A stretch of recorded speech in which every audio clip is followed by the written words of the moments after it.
A very good morning to everyone. Welcome back to today's newspaper analysis. Today is 5th of April and we are going to discuss two key articles from today. The first article which we are going to discuss is Manipur's ethnic conflict. What is that about and why are we reading this? So Manipur crisis, there have been updates regarding Manipur crisis. Kuki Zo and mighty civil society groups to meet in Delhi today, and there is a possibility and probability that there is going to be a consensus among these two groups, and the president rule shall be called off very soon, and there will be elections and proper functioning of state machinery. Right. So since it is to our knowledge now, let's discuss the Manipur issue in detail. देखिए मणिपुर की अगर हम बात करते हैं सबसे पहले तो हमें ये बात जानना बहुत जरूरी है कि मणिपुर जो है वो एक मणिपुर की जो क्राइसिस है वो एक कॉम्प्लेक्स सोशियो पॉलिटिकल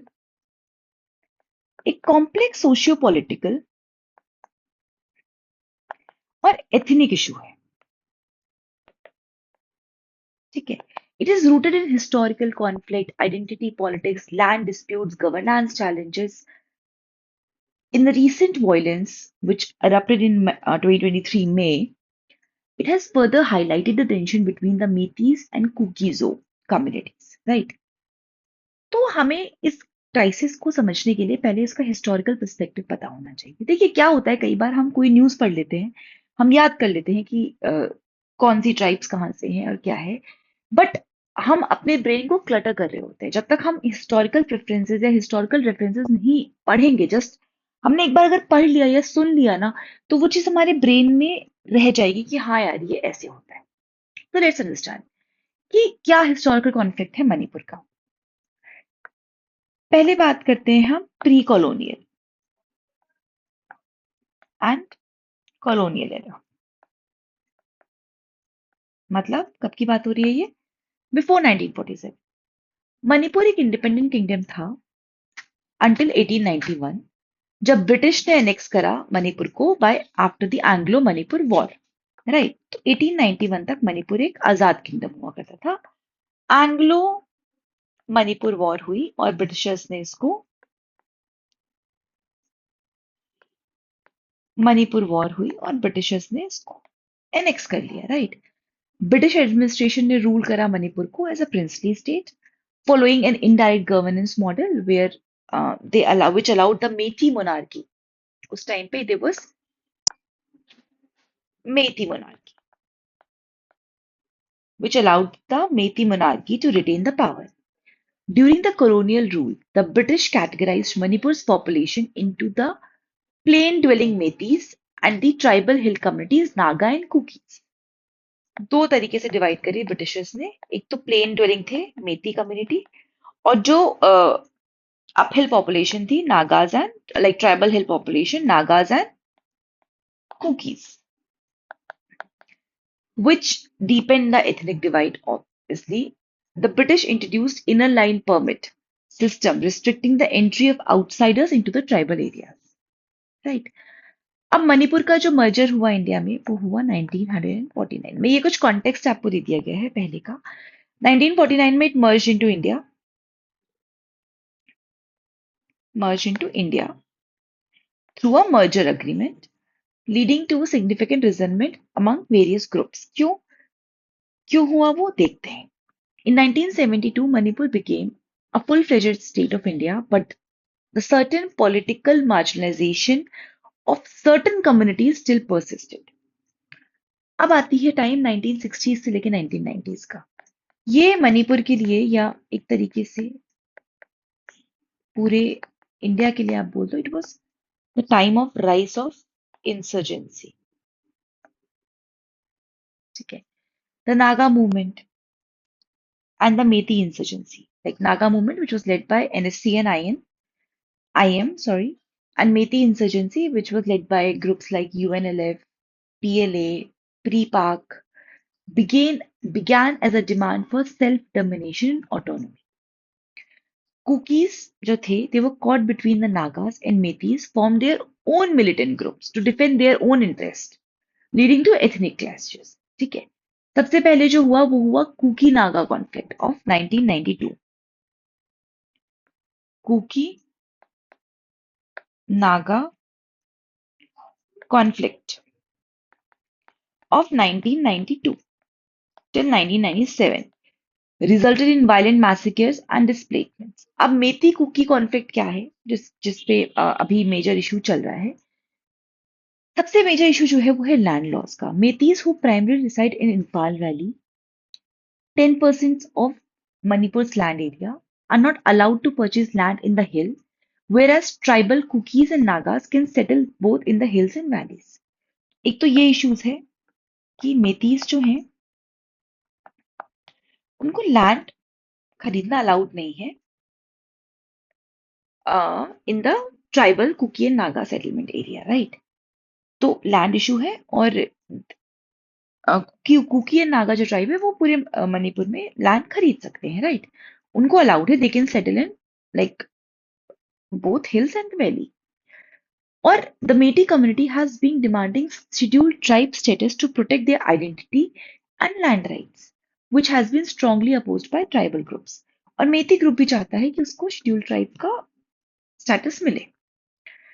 अब रीसेंट क्राइसिस क्या हुई है जो इमीडिएट ट्रिगर माना जाता है वो ये है कि अप्रैल 23 में मणिपुर हाई कोर्ट ने डायरेक्ट करा स्टेट गवर्नमेंट्स को कि कंसिडर करो मेती का inclusion in the schedule tribe list, ठीक है। कुकीज और नागास ने इसका अपोज करा, fearing it would undermine their land rights and political representation.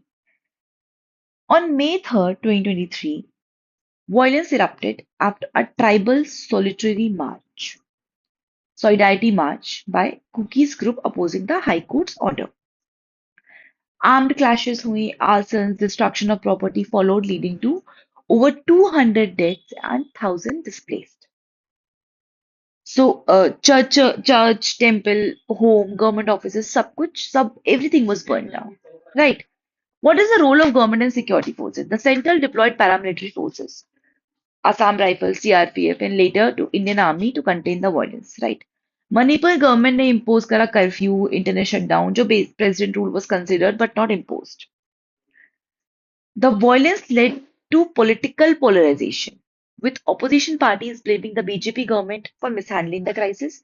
Civil society groups and NGOs called for peace talks, but mutual distrust is there within those two between the communities. It still remains the high because it's not just a new thing. It's they had old rivalry, right? Their rivalry is probably older than like India-Pakistan rivalry. So how can we expect them to settle down so quickly just because some communities or some government agencies are trying to have peace talks with them?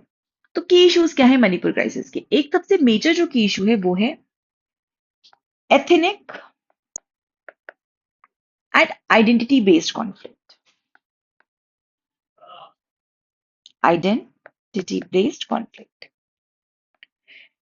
Manipur जो है वो एक pluralistic society है और एक sharp ethnic division exist करता है। मेतीस 53% है विच लाइक 53% जो डोमिनेट करते हैं वैली को और पॉलिटिकली इन्फ्लुएंशियल हैं। Then they are Nagas who are 17%। मैं राइट डाउन कर देती हूँ आपके लिए just for your own understanding. They are 53%। Then Nagas are 17%. And then cookies are what? 25%, right?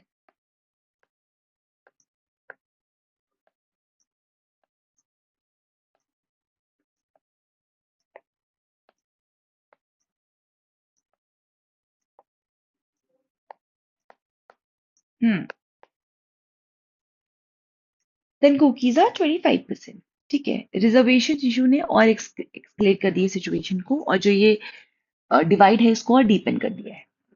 ठीक है, अब लैंड एंड कॉन्स्टिट्यूशनल इश्यूज भी हैं। ये क्या है आइए थोड़ा एक बार ब्रीफली देख लेते हैं कि what are this land and constitutional issues. This can be a very important question for your prelims that Manipur कौन से आर्टिकल को फॉलो करता है? तो मणिपुर फॉलो करता है आर्टिकल 371C को जो प्रोवाइड करता है special protection to the tribal areas. ठीक है, मेती कम्युनिटी का जो डिमांड है for schedule tribe status is seen as a way to gain access to hill land, rising fear of displacement among tribals, right. तो ये एक मेजर इशू है क्योंकि 371 सी के आर्टिकल के अंतर्गत उनको एक स्पेशल स्टेटस दिया गया है, स्पेशल स्टेटस स्टेट है, और वहां के शेड्यूल्ड ट्राइब्स के पास में स्पेशल राइट्स भी हैं, राइट?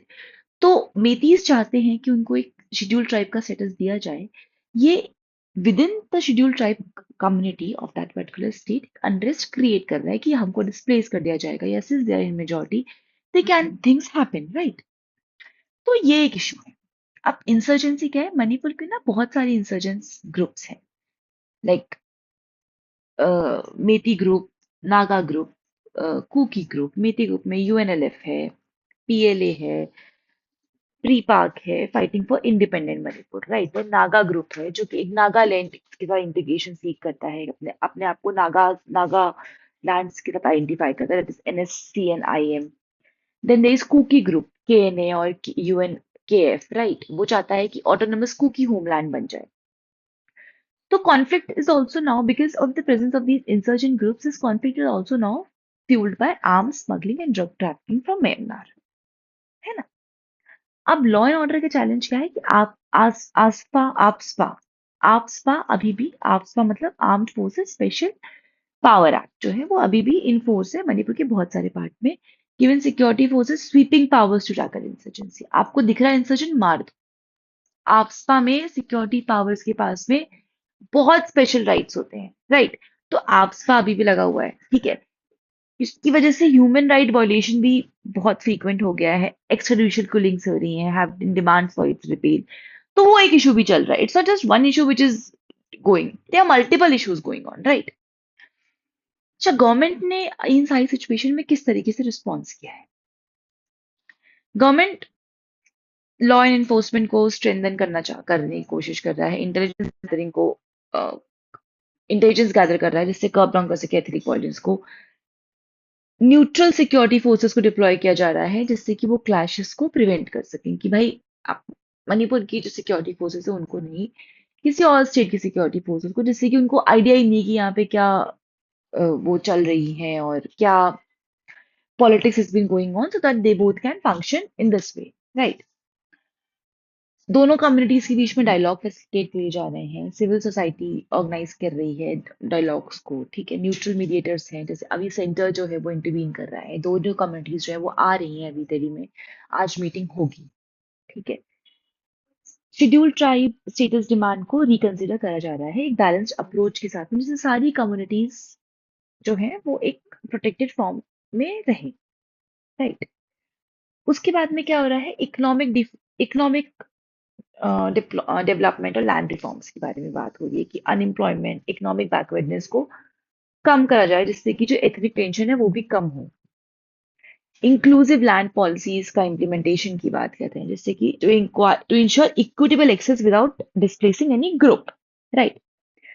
आसपास इम्प्लीमेंटेशन को भी रिव्यू किया जा रहा है to ensure it does not alienate local population. Enhancing community based policing and governance to restore trust, कि भाई तुम अपने लोगों को खुद ही संभाल लो। ये सारी चीजें भी कर रहे हैं, ठीक है? अब क्या है मतलब, ये क्राइसिस हमने पढ़ लिया, इसके बारे में जो भी आएगा वेरी श्योर हम कल पढ़ेंगे उसके बारे में, राइट? उसके बारे में हम कल पढ़ेंगे कि कल जो भी इसमें डेवलपमेंट होगा तो क्या है। देखिए, मणिपुर की जो क्राइसिस है ना, ये एक मल्टी डायमेंशनल प्रॉब्लम है। It involves ethnic issues, it involves land disputes, insurgency, governance challenges. A holistic approach or a holistic solution is required. It always requires a balanced approach, including political dialogues, security reforms, and economic development to address grievances and restore peace in the region. Right? Manipur crisis UPSC aspirants के लिए एक important case study बन सकती है, ethical conflict के लिए, ethnic conflict के लिए, इंटरनल सिक्योरिटी से रिलेटेड और गवर्नेंस से रिलेटेड। ये हाईलाइट करता है इंक्लूसिव पॉलिसीज की नीड को, स्ट्रॉन्ग पॉलिटिकल विल को, community based conflict resolution mechanism को, जिससे कि ऐसी क्राइसिस जो है वो और इन फ्यूचर नहीं आए, राइट? अब चलिए बात करते हैं next article, which is shifting remittances pattern from Gulf to advance economy. क्या है ये? What is this article talking about and why is it important, right? Because we have seen a new pattern of remittances.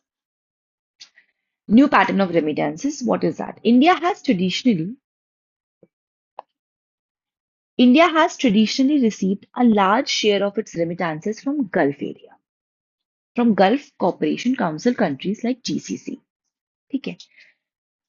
Recent data जो है reserve bank of India का वो बता रहा है कि there is a shift towards in remittances from GCCs to advanced economies like United States, United Kingdoms, Canada, Australia, right? So there have been a shift between these pattern. अब इससे क्या India को बेनिफिट होता है या क्या नुकसान होता है और क्या ये बताना चाहता है इंडिया की इकोनॉमिक स्टेटस के बारे में या फिर इंडिया के डायस्पोरा शिफ्ट पैटर्न के बारे में? What are the key takeaways? Right, let's dive into this. उससे पहले हम बात कर लेते हैं कि व्हाट आर रेमिटेंसेस. सबसे पहले हम बात करते हैं व्हाट आर रेमिटेंसेस. तो रेमिटेंसेस जो हैं वो एक बहुत क्रूशियल कंपोनेंट रहे हैं इंडियन इकोनॉमी के, acting as a financial lifeline for million of people, for million of households and million of people of the country. So, what does remittance refer to?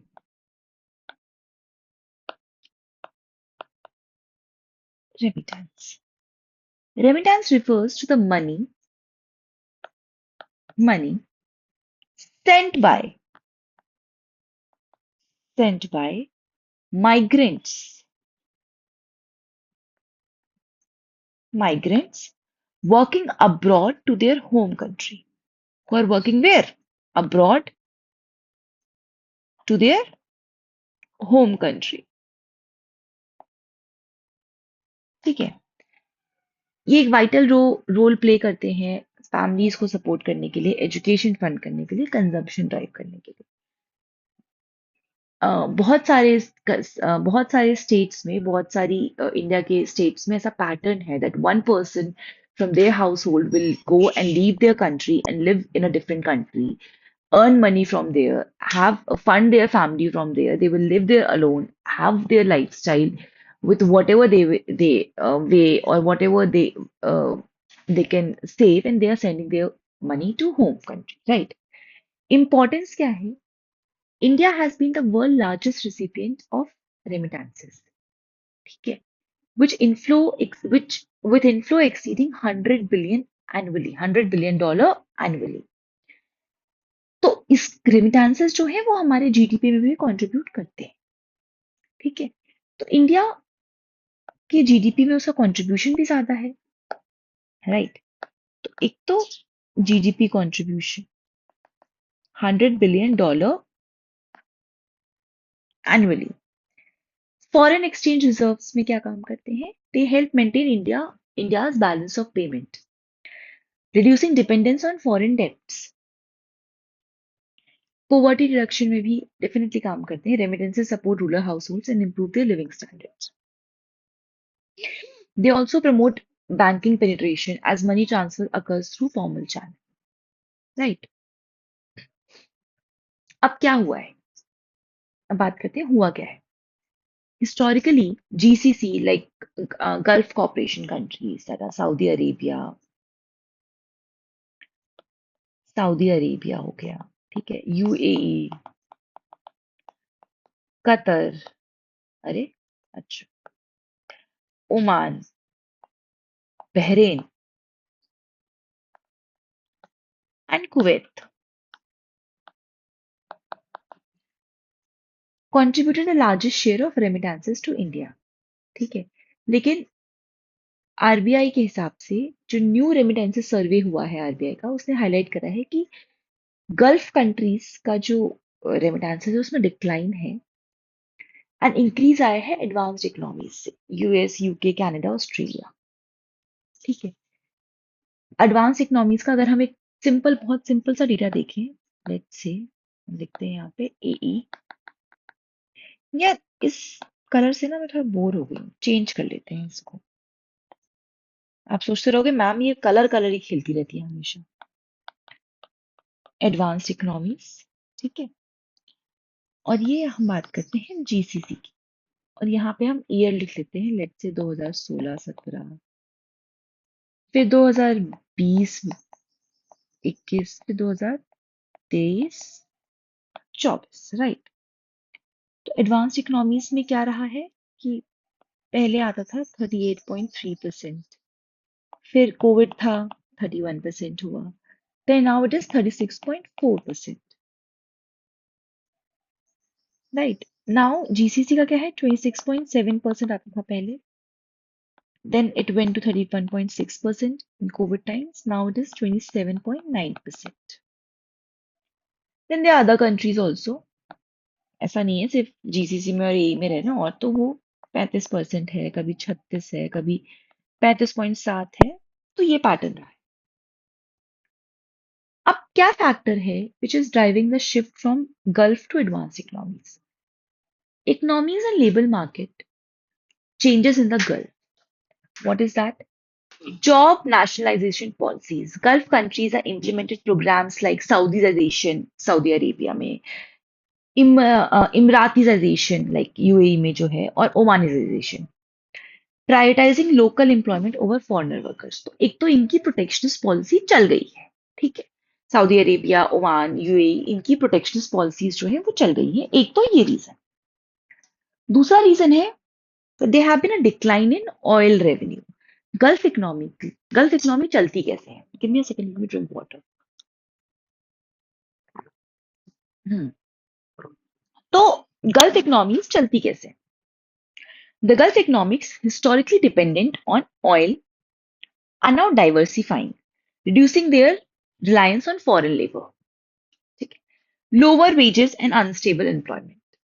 The demand for Indian low-skilled workers has declined due to lower remittances. अब ये rise in high skilled migration to advanced economies कैसे हुआ है? Education and skill based migration हो रहा है अब.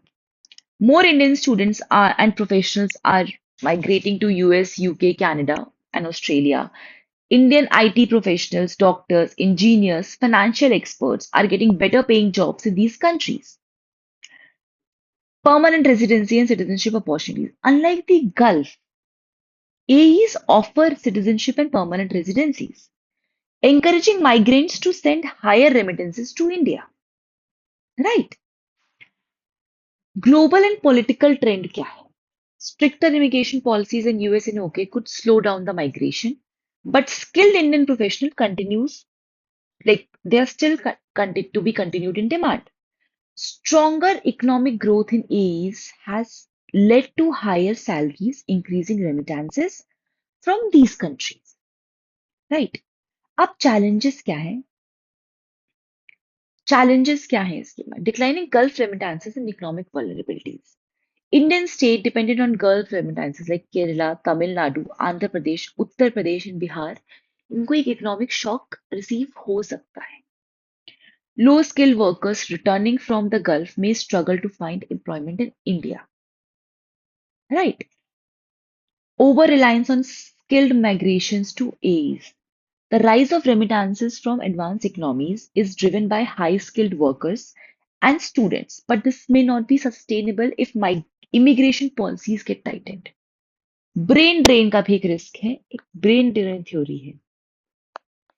क्या मतलब है कि हमारे जितने भी टॉप 1% ऑफ ब्रेन है, टॉप 1% का मतलब जो हमारी कॉर्पोरेट्स में, जो हमारे रिसर्चर्स में टॉप 1% जितने भी ब्रेन है, अगर जितने ज्यादा स्किल्ड प्रोफेशनल्स हैं वो अब्रॉड जाएंगे, they settle down there, India might lose its talent pool in crucial sectors, right?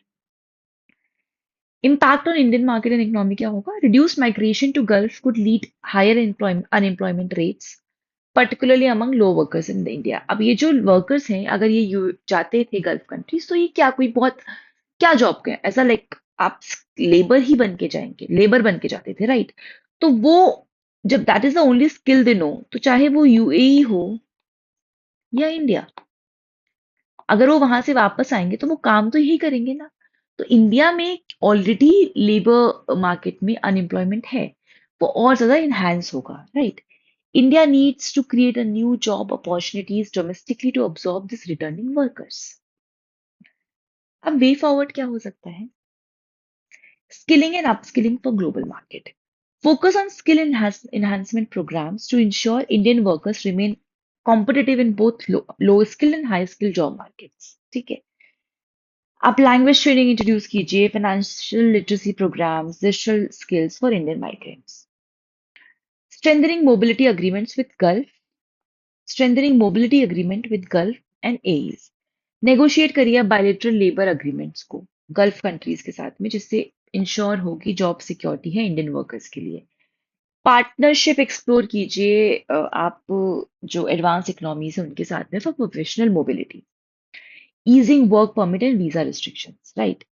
जितना आप encourage करेंगे, financial inclusion initiative should be expanded to encourage migrants to invest remittances in productive sectors, right? States with higher remittance dependence should promote startups, MSMEs, infrastructure development using remittance inflows. ऐसा नहीं है कि वो पैसा आ रहा है और हम अपने रोटी कपड़े मकान में उसे खर्च कर दे रहे हैं.